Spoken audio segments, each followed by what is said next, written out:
Pinagpalang araw po, ngayon po ay February 10. Nasa 31 day na po tayo ng ating journey. Isa po sa hindi ko makakalimutang verse sa Bible na nang ako'y bagong maborn again, bagong Christian, 1985, nang ako'y nabaptize ng Holy Spirit. Meron akong Gideon Bible na maliit. If I'm not mistaken, ang kanyang version ay Berkeley version.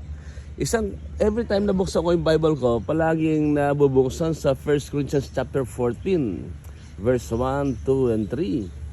At still very fresh sa aking isip yung verse na yon.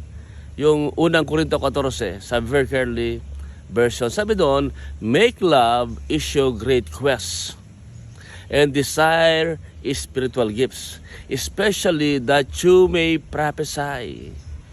For he that speaks in tongues, edifies himself. But he that prophesieth builds up, edifies the body of Christ, the church. Kaya nga po, nang meditate ko ito, palagi nasa puso ko yung prophesying.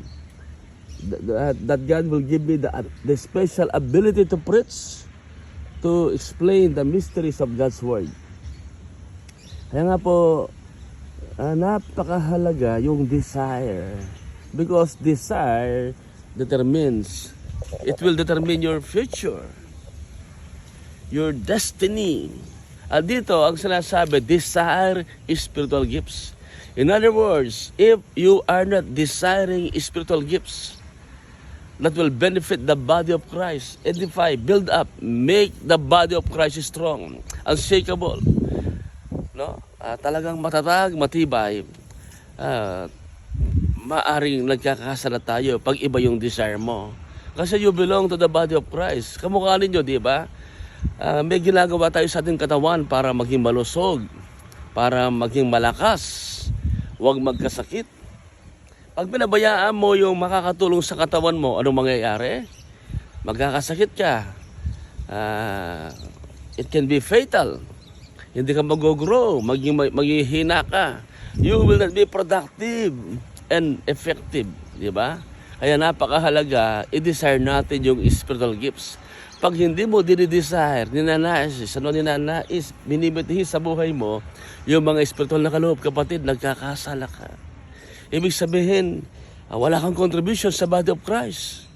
You are just a consumer, not a producer, not an instrument for others to grow strong, to be healthy, to be recharged, to be revived, to be built up, to be unshakable. Kaya nga, pag-iusap ko mga kapatid, pag-aralan mo yung mga gifts ng Holy Spirit sa 1 Corinthians chapter 14, chapter 12, binagi sa chapter 14, pero yung nakagitna between chapter 12 and 14, yung 13, yung love. Nakasandwich yung love. Kasi nga po, dapat lahat ng ating ginagawa is motivated by love. So make love is your great quest, but desire is spiritual gifts, especially that you may prophesy. Why? So that you will edify the body of Christ. Maging matatag, maging matibay. Maraming salamat. Maganda po ang lugar na ito sa may Magliman po ito. Sinundo namin ang aming mga anak. Andun po sila. Salamat sa Panginoon.